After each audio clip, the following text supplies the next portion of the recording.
گەرم و گەشترین سڵاوتان پێشکەش بێت بینەرانی خۆشەویست لە بەرنامەیەکی دیکەی گزینگەوە لەگەڵتانین. ئەم بەرنامەیە هەوڵ ئەداتیش بخاتە سەر پرسە خوێندکاریەکان و پرسە پەیوەندیدارەکانی نێوان زانستگا و کۆمەڵگا. هیوادارم تا کۆتایی بەرنامەکە هاوڕێمان بن.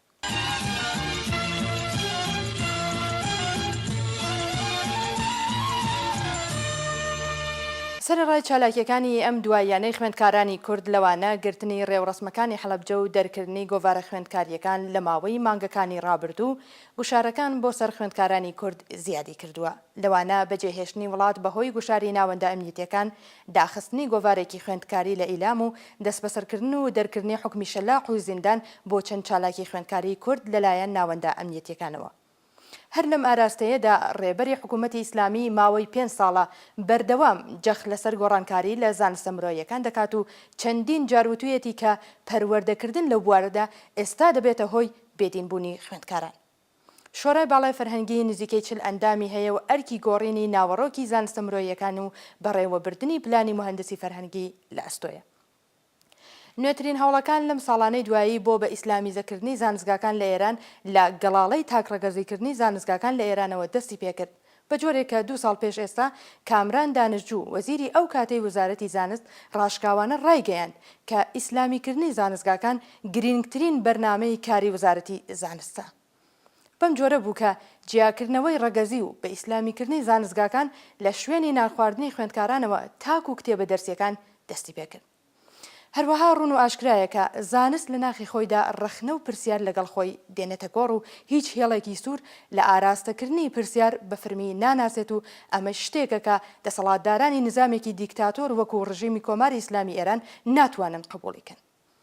لە ڕوانگەی زۆرێک لە بەرپرسانی حکوومەتی ئیسلامی زانستگا خۆی لە خۆیدا مەترسیدارە و هەڕەشەیەکی گەورەیە بۆ دەسەڵاتەکەیان، بەڵام هەلومەرجەکە جۆرێکە کە بۆیان ناکرێت زانستگاکان دابخەن. لە ماوەیەدا کە ڕۆحانی هاتووەتە سەرکار، ڕێژەی ئێعدام و سەرکوتەکان نەتەنیا کەمی نەکردووە، بەڵکو هەڵکشانی بەخۆیە دیوە. ئەمە لە حاڵێکدایە کە هەندێک لە چاوەدێران و شڕۆڤەکارانی سیاسی ناوەندگەرە بە بیانووی مەترسی هاتنە سەرکاری ئەحمەدی نژادێکی تر گوایە لەگەڵ یەکتر کێبەرکەی خوشوکە پێشچوویان داناوە و هەوڵ ئەدەن هەموو سەرکوتەکانی دەورانی حەسەن ڕۆحانی پاساو بدەن. بە لە بەرچاوگرتنی هەموو ئەم ڕاستیانە تەوەری ئەمجارەی بەرنامەکەمان تەرخان کردووە بۆ چاوخشاندنێک بەسەر بارودۆخی زانستگا و چالاکی خوێندکارانی کورد لەم ساڵانەی ڕابردوو. بەم بۆنەشەوە داوامان لە بەڕێز مەجید مارا و چالاکی سیاسی کردووە و چەند پرسیارێکیان لەو بوارەدا لێدەپرسین. بەڵام وەکو نەریتی هەمیشەیی بەرنامەکە سەرەتا چەند هەواڵێک لە زانستگاکانی ئێران و کوردستان خوێندکارانی کورد دەبینین و دەگەڕێنەوە لاتە.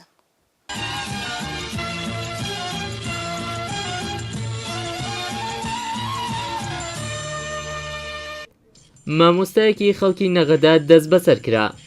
مامۆستایەکی کورد پاش گەڕانەوەی لە کوردستانی باشوور لەلایەن هێزە ئەمنیەتەکانەوە دەستگیر و ماوەی زیاتر لە 1 هەفتەیە هیچ زانیاریەک لە چارەنووسی نییە. بەپێی هەواڵی هەواڵنێریەکان ناوی ئەو مامۆستا کووردا ڕەحیم مەمەندی و خەڵکی شاری شنۆیە و زیاتر لە 1 هەفتە لەمەوبەر بە مەبەستی گەشت و گوزار سەردانی شارەکانی کوردستانی باشووری کردووە و دوای گەڕانەوە لەلایەن هێزە ئەمنیەتەکانەوە دەست بەسەر کراوە. ڕەحیم مەمەندی دانیشتووی شاری نەغەدە و مامۆستای قوتابخانە سەرەتایەکانی ناوچەی نەغەدە بووە. بنەماڵەکەی هەتا ئێستا چەندین جار سەردانی ناوەندە ئەمنیەتیەکانیان کردووە، بەڵام پێیان ڕاگەیەندراوەکە هیچ زانیاریەکیان لە دۆخی ڕەحیم مەمەندی نییە و ئێمە دەست بەسەرمان نەکردووە.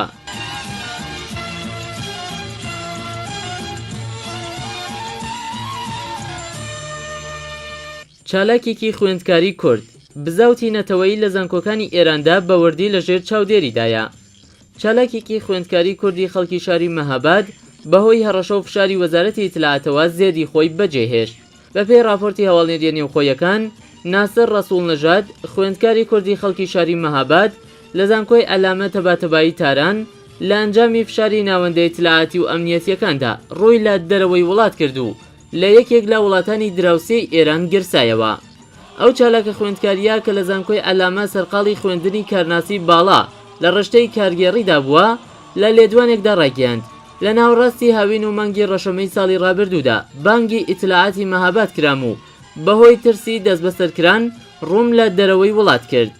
ناسر ڕەسوڵ نەژاد کە ڕێکەوتی 18 ڕەشەمەی ساڵی ڕابردوو بۆ دووەم جار بانگهێشتی ئیتلاعاتی مەهاباد کرابوو، کۆمەڵێک تۆمەتی وەکو هەوڵدان دژی ئاسایشی نەتەوەیی پەیوەندی لەگەڵ یەکێک لە حیزبە کوردیەکان و تەبلیغاتی ئاشکرای درابوویە پاڵ. ئەو چالاکە خوێندکاریە ئاماژەی بەوەش کرد هەڕەشەی مەئمورانی ئیتلاعات لە ئاستێکدا بوو کە ئەو شەوەی کە لە ئیتلاعات ئازادکرام دەست بەجێ وڵاتم بەجێهێشت و ڕووم لە دەرەوەی وڵات کرد.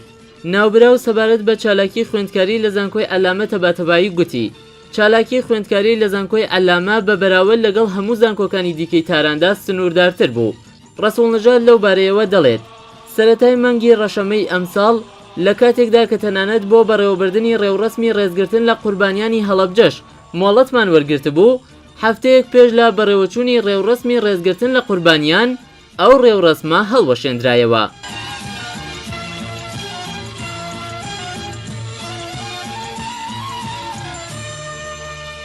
تەرمی کچە خوێندکارێک لەسەر شەقام دۆزرایەوە. تەرمی کچێکی کوردی خەڵکی شاری ماکۆ لە یەکێک لە شەقامەکانی شاری سەڵماز لە پارێزگای ورمێ فرە دراوە و لەلایەن خەڵکەوە دۆزراوەتەوە. بە پێی زانیاریەکانی باس نیوز ئەو کچە ناوی مەهناز بووە و لە شاری سەڵماز سەرقاڵی خوێندن بووە و دەوترێت کە لەلایەن دوو کەسەوە ڕفێنراوە. سەرچاوە ناوچەیەکان باسییان لەوە کردووەکە ئەو کچە لە شاری سەڵماز لەلایەن دوو کەسەوە کە برای یەکتر بوون لە بەردەم زانکۆ ڕفێنراوە و دواتر کوشتویانە. تەرمی مەهناز بە مەبەستی پشکنین ڕەوانەی پزیشکی دادوەری پارێزگای ورمێ کراوە و هەروە هەواڵەکان باز لەوە دەکەن کە ئەو دوو کەسا واتە بکوژەکان دەستگیر کراون.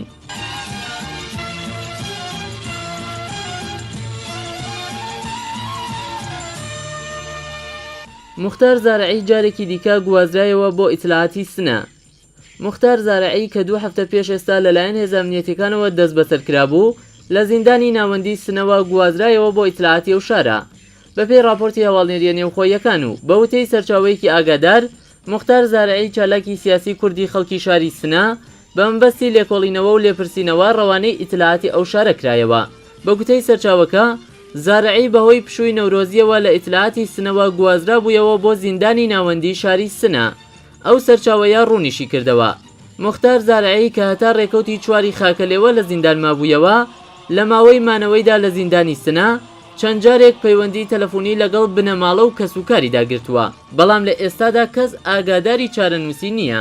سەرچاوەکە ئاشکراشی کرد ناوبراو تۆمەتەکانی پێڕاگەیەندراوە و تۆمەتی هەوڵدان دژی ئاسایشی نەتەوەیی لە ڕێگەی نووسینەکانیەوە لە تۆڕی کۆمەڵایەتی فەیسبووکی دراوەتە پاڵ. ئەو چالاکە سیاسیە کووردە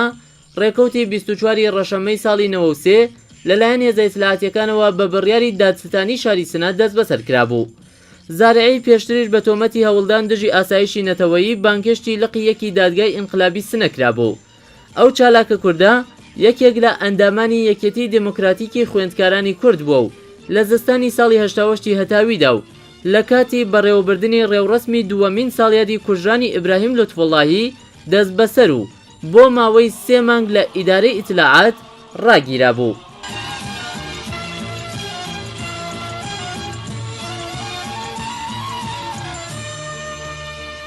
بەڕێوەچوونی ڕێوڕسمی نەورۆز لەلایەن 22 خوێندکارەوە لە زیندان.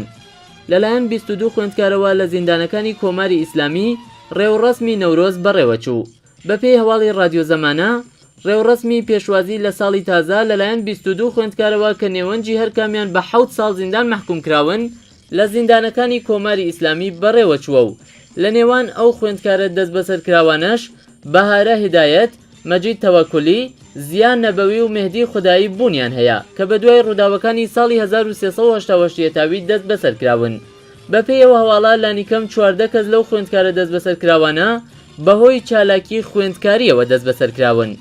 شایانی باسە 22 ڕەشەمەی ساڵی ڕابردوو 267 چالاکی سیاسی و مەدەنی لە نامەیەکی سەراوەڵا ڕوو لە بەرپرسی دەستگای دادوەری داوای ئازادکردنی مهدی خوداییان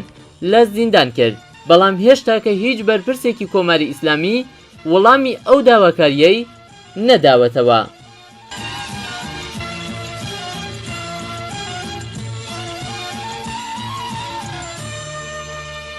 یەکەم پرسیارمان لە بەڕێز مەجید ماراو ئەمەیە کە سەرەڕای چالاکیەکانی ئەم دوایانەی خوێندکارانی کورد لەوانە گرتنی ڕێوڕسمەکانی حەڵەبجە و دەرکردنی گۆڤارە خوێندکاریەکان لە ماوەی مانگەکانی ڕابردوو گوشارەکان بۆ سەر خوێندکارانی کورد زیادی کردووە. ڕاو بۆچوونی ئێوە سەبارەت بەم شلوتونکردنەوەی ئەم گوشارانەی دوایی بۆ سەر خوێندکارانی کورد لەوانە داخستنی گۆڤارێکی خوێندکاری لە ئیلام و دەستبەسەرکردن و دەرکردنی حکمی شەلاق و زیندان بۆ چەند چالاکی خوێندکاری کورد لەلایەن ناوەندە ئەمنیەتیەکانەوە چۆن هەڵدەسەنگێنن؟ بەڵێ سەرەتا ڕێز و سڵاوم هەیە بۆ ئێوە بۆ بینەرانی بەڕێستان. دیارە بە دەلیلی ئەوەی کە وەک دەزانن بە درێژایی مێژووی کۆماری ئیسلامی لەبەرەوەی کە زانکۆکان مێشکی متەفەکر و کانگای بیری پێشکەوتوانەی کۆمەڵگە بوون، کۆماری ئیسلامی بە بەردەوامی هەوڵی داوە زیاتر لەسەر زانکۆکان چرتر بێتەوە، ڕۆژ بە ڕۆژ هەوڵی زیاتر ئەمنیەتیکردنەوەی دانیشگاکانی داوە. بە حکمی ئەوەی کە لە ماوەی یەک ساڵی ڕابردوودا کۆمەڵە گۆڕانکاری دەتوانم بڵێم هەم ماڵوێرانی بۆ کورد و هەم کۆمەڵە ڕووی باش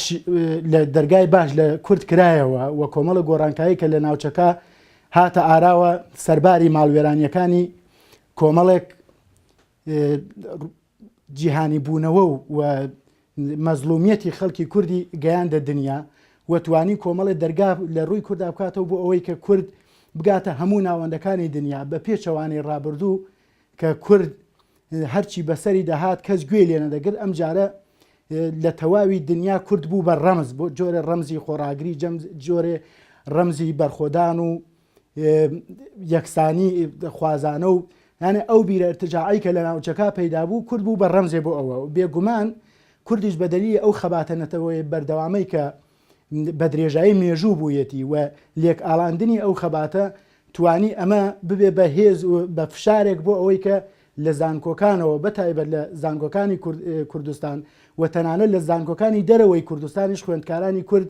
زۆرترین فشار بخرێتە سەریان لەبەرەوەی کە لایەنی ڕادیکاڵی نێو دانشگاکان و بیری پێشکەوتن خوازانە و دموکراسی خوازانە نێو دانشگاکانی ئێرانیش بەدەر لە کوردستانی تەنانەت کورد ڕۆڵی یەکەمی بوو و ئەمە بێگومان فشارەکان زیاتر بووەوە و ئەمنیەتیکردنەوەی دانشگاکان تەنانەت لە زۆر حاڵەتدا بێبەشکردنی خوێندکاران لە خوێندن و تەنانەت لێدان و شەلاقدانیان و داخستنی وێبلاگ و سایتەکانیان و تەنانەت گۆڤار و ڕۆژنامەکانیان ئەمە بەشێک بوو لەو پیلانەی کە کۆماری ئیسلامی لەم ماوەیەدا چاوی بەرای ئەوە نوێدا کە ئەم خۆڕاگریانەی کە کورد لە پارچەکانی دیکەی کوردستان ئەیکرد بەتایبەت لە کۆبانی و لە باشووری کوردستان ئەیکرد چاوی بەرایی ئەوەی نوێدا لەو لاوە فشارەکانی لەسەر خوێندکارانی کورد چالاکانی سیاسی و مەدەنی بەگشتی فراوان کردووە. زانکۆس خۆت دەزانی کانگای بیری پێشکەوتن خوازەیە مێشکی متەفەکری کۆمەڵگەیە، بەو دەلیلە هەوڵی داوە زیاتر لە کۆمەڵگەی کوردستاندا بەتایبەت لە زانکۆکانی کوردستاندا بتوانێت ئەمنیەتی بکاتەوە و هەوڵی ئیسلامیزەکردنی زانکۆکان بدا لە ناوەندەکانی دیکەی ئێران زیاتر. لێرەدا ئەم پرسیارە لە میوانی بەرنامە دەپرسین کە بەڕای ئێوە هەڵسوکەوتی حکوومەت لە هەمبەر چالاکی خوێندکاران لە دەورەی ڕۆحانیدا بە لە بەرچاوگرتنی ئەو وتەی ڕۆحانی کە ئێمە زانستگایەکی ئارامان دەوێت جیاوازیەکی تێدا بەدی دەکرێت یان وەکو ساڵانی ڕابردوو چالاکیەکان لەلایەن حکوومەتەوە ڕوبەڕووی بربەست و ئاستەنگ دەبێتەوە؟ بەڵێ وەک دەزانن بە گوێرەی دوایین راپۆرتەکانی ڕێکخراوی نەتەوە یەکگرتوەکان و هەواڵدەری تایبەتی نەتەوە یەکگرتوەکان ئەحمەد شەهید و تەنانەت ڕێکخراوی لێبوردنی نێودەوڵەتی و ڕێکخراوی چاودێری نێودەوڵەتیش دوایین راپۆرتەکانی ئەوان ئاماژە بەوە دەدەن کە پێشێلکاریەکانی مافی مرۆڤ بەگشتی نەکرد تەنها لە ئاستی خوێندکاراندا لە سەردەمی ڕۆحانیدا زیاتر بووە لە دەورەی پێش ڕۆحانی و بە دەلیلی ئەو گۆڕانکاریانەی کە لە منتەقەکە بە گشتی هاتووەتە ئاراوە و نەوعی حەساسبوونەوەی کێشە ئەتۆمیەکەی ئێران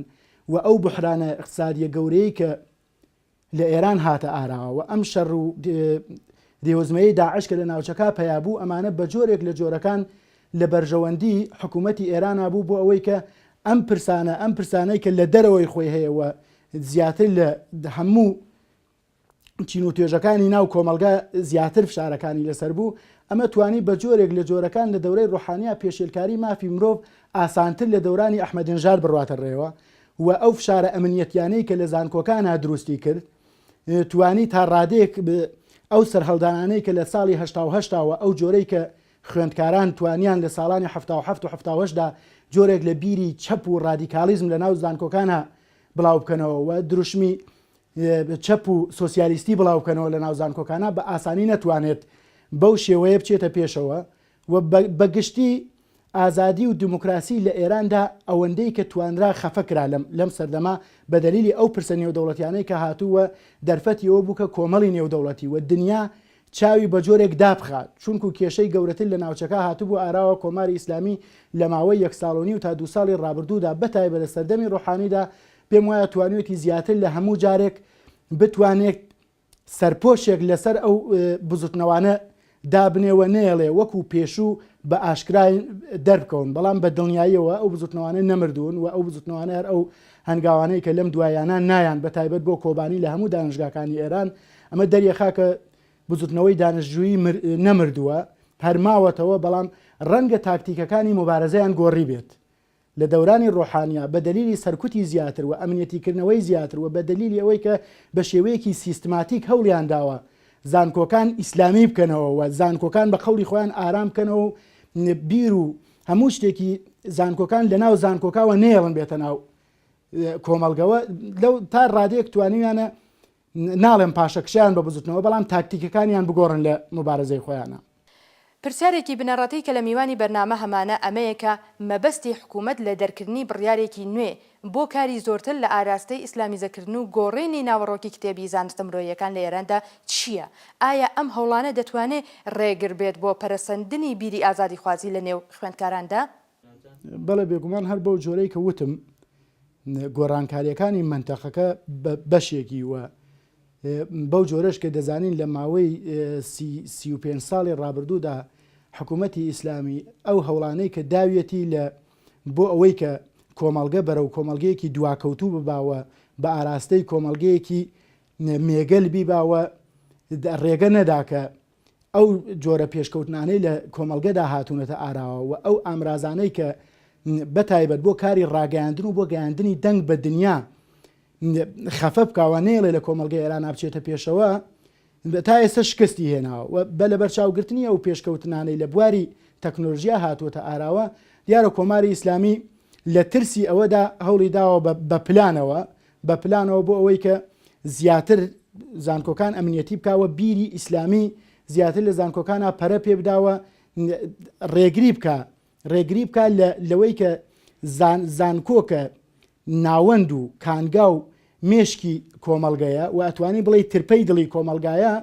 ڕێگە نەدا بۆ ئەوەی کە لەمە زیاتر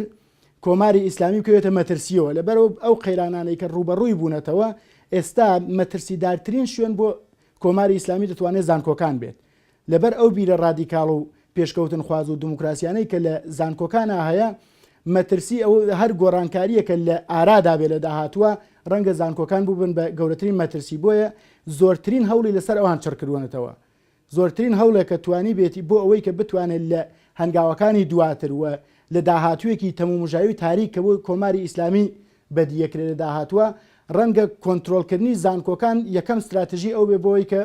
بتوانێت بیری کۆن و دواکەوتوانێت تێدا بڵاو بکاتەوە بە شێوەیەکی ئەمنیەتی بتوانێت کۆنتترۆلی کا بەلای خۆیەوە. ڕاو بۆچوونی ئێوە سەبارەت بە خەسارناسی کار و چالاکیەکانی خوێندکارانی کورد چییە؟ ئایا پرژ و بڵاوی یان کانالیزەبوونێک لە چالاکیەکان دەبینرێت؟ بەڵێ ڕاستیەکەی ئەوەیە وەک دەبینین بزوتنەوەی خوێندکاری لە ساڵانی 1970 و 1986 و 1970 و لەو ساڵانەدا گەیشتە لووتکەی گەشەی خۆی ئەنێ گەیشتە شوێنێکە بە ئاسانی و ڕاشکاوانە توانیان چالاکی ئاشکرا بکەن خوێندکاران و لە هەموو خۆپشاندان و کۆڕ و کۆمەڵ و ناڕزاییەکە ڕۆڵی سەرەکی ببینن و بەدەلیل لایەنێکی ئەوەی کە ڕێکخراو نەبوون و بەداخەوە نەیانتوانی بەو جۆرەی کە پێویست و بتوان لەگەڵ بزوتنەوە کۆمەڵایەتەکانی دیکە وەک بزوتنەوەی ژنان بزوتنەوەی کرێکاران بزوتنەوەی دفاع لە مافەکانی مرۆڤ لەگەڵ هەموو بزوتنەوەکان ئەگەرچی بەشێک لە هەوڵەکانیان دەتوانن بڵێم توانی تا ڕادەیەک کۆمەڵی هەنگاو هەڵبگرن بەڵام بەشێک لەوە بەشێکی بۆ خۆیان نەگەڕایەوە کە ڕەنگە هەوڵەکان لە ئاسی پێویستانە بووەوە بەشێکی چی ئەحزابی ئۆپۆزیسیۆن لە دەرەوە هەر کامەی بۆ ئەوەی کە بیان هەیە وەک دەزانین بزوتنە ئەو تەجروبەیە کە لە خوێندکارانی ئازادی خواز و بەرابەری تەلەبا بینیمان کە زۆر لایەن خۆیان کرد بە خاوەنیان و زۆر لایەن تەنانەت راپۆرتی نهێنیان لەسەریان بڵاو کردەوە و ئاماژەیان بەوەدا کە ئەو فڵان بزوتنەوە سەر بە ئێمەیەوە ئەمە بۆ خۆی بوو بە دەلیلێکە تەنانەت ئاماژە بۆەوە کرا کە ئەمانە چەکیان پێەیە و ئەمە بۆ خۆی توانی بەشێک لەو زەربە گەورەی کە لێیان درا تا ڕادێک ئەو خەباتە ئەلەنیەی کە بوویان بیبنەوە ناو خەواخی خۆیان بەشێکیشی ڕەنگە وەکو پێویست هێشتا بە دەلیلی جە و فەزای جامعە بەگشتی و دانیشگاکان بە تایبەتی دەرفەتی ئەو ڕێکخراوبوونە بە تەواوەتی نەدرابێ پێیان بەڵام بە نسبەت کوردستان من پێم وایە بە دەلیلی سابقەیەک وەژینگەیەکی سیاسی کە لە کوردستانە هەیە پێم وابێ جیاواز لە بەشەکانی تری ئێران خوێندکارانی کورد ڕەنگە ڕێکخراوتر بن و بە پلان و بەرنامەترەوە چوو بێتن بەڵام بەداخەوە فشاری ئەمنیەتی لەسەر ئەوان زیاترەوە بێگومان هەر خەباتێکیش حتمما بتەوێت هەنگایە بۆ پێشبڕۆی قوربانی زیاتری شەدەی کە پێم وابێ خوێندکارانی کورد زۆرترین قوربانیان داوە لەو زەمینە. دوایین پرسیار لە میوانی بەرنامە ئەمەیە کە خوێندکارانی کورد لە چوارچێوەی حکوومەتی ئێراندا بە چ شێوەیەک دەتوانن پەرە بە کار و چالاکیەکانیان بدەن تا چ ڕادەیەک دەرفەتی کاری ڕێکخراوەیی ئاشکرا لەلایەن خوێندکارانی کوردەوە بوونی هەیە. بە بۆچوونی من ئێستا نەکەوەی کە کۆماری ئیسلامی باشتر بوو بێیان کەشوهەواکەی زیاتر کرد بێتەوە بەڵام بە دەلیلی ئەو فشارە گەورەیەی کە بۆی هاتووە و لەژێر فشاری ناڕزایی جەماوەری و ئەو بزوتنەوانەی کە توانیویانە کۆمەڵێک قۆناغ ببرن کۆمەڵێک بزوتنەوەی ناڕزایی خەڵک توانوێتی کۆمەڵێک هەنگاو هەڵبگرێ و بە حکمی پێشکەوتنەکانی دنیای ئەمڕۆ ڕەنگە ئاسان نەبێ بتوانێت خەباتی بزوتنەوە جەماوەریەکان بەگشتی و بزوتنەوەی خوێندکاران بە تایبەتی بتوانێت لە ئاستێکە بێڵێتەوە کە بەنهێنی بکرێت چونکو ئێستا ئەگەر ببی ڕووپەری ڕۆژنامەکان ببینی سایت و وێبلاگ و تۆڕە کۆمەڵایەتەکان و هەمووی ببینیانێ ئەمە شتێک نییە کە ئاسان بێ کۆنتترۆلکردنی بۆ جمهوری ئیسلامیان بەر هەر لایەنێکی دیکە بەڵام بێگومان لە ئێستادا ئەگەر بڵێیت ئەوە هیچ دەرفەتێ نییە لەلایەن کۆماری ئیسلامی و بۆ ئەوەی کە هیچ جۆرە ڕێکخراوبوونێک وجودی بێ و هیچ جۆرە ڕێکخراوبوونێ مەگەر ئەوەی کە لە چوارچێوە و لەژێر سێبەری جمهوری ئیسلامی خۆیدا وە بە پلان و بەرنامەی ئەوانەوە بڕواتە ڕێوە وەکو ئەوە هیچ دەرفەتێک کارکردن و ڕێکخراوبوون لەو بارەیە وجودی نییە بەڵام وەک دەبینین چ لە بزوتنەوەی خوێندکارانە چ لە بزوتنەوەی کرێکارانە چ لە نێبزوتنەوەی تەنانەت مامۆستایاندا لە هەموویانە بە جۆرێک هەوڵێ لێ دراوە نەوعی خۆڕێخستن وجودی هەبووەوە توانویانە کۆمەڵی هەنگاو ببرن کە پاشەکشیان بۆ کۆماری ئیسلامی کردووە و بە بۆچوونی من کۆمەڵی کار ئەکەن کە ئێستا دەتوانین بڵێن علەنی سەپاوە نەکەوەی کە دەرگایان بۆ کرابێتەوە یان ڕێگایان بەڵام پێم وابێ کۆمەڵی چالاکی کە ئەیکەن هەر نمونەی ئەو بەیان نامانە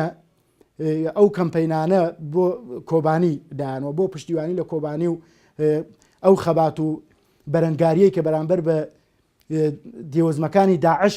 کراوە لە زانکۆکانە و چ زانکۆکانی کوردستان و خوێندکارانی کورچی لە زانکۆکانی سەرتاسەری ئێران ئەمە نمونەیەک بوو لە خەباتێکی ئاشکرا کە دەیتوانی ئەنواعی پەیامی تیابێ نەک تەنها پەیام بوو ئەوەی کە دژی دێوێکیەوە پێم وابێەوە دژی ئەو نەوعە داعشیزمەی کۆماری ئیسلامیش بووە ئەوان پەیامی ئازادی خوازانەی خۆیانیان لەوێ گەیاند و ئەمە دەتوانم بەشێک لە خەباتێکی علەنی بێ کە ناڕاستەوخۆ دەتوانن پەیامی خۆیان بە کۆمەڵگە بگەێنن بە بۆچوونی من. سپاس و دەستخۆشی لە میوانی ئەمجارەی بەرنامەکەمان دەکەین. خوێندکارانی کورد ئێوە ئازیزان دەتوانن لە ڕێگەی ئادرسی فەیسبووکی کۆمەڵی خوێندکارانی ڕۆژهەڵاتەوە هەواڵ و ڕەخنە و پرسیار و پێشنیارەکانتان بگەینە دەسمان. لێرەشدا و بەم جۆرە دەگەینە کۆتایی بەرنامەکە. شەو ڕۆژێکی شاتان بۆ بە ئاوا دەخوازین و ماڵاوە.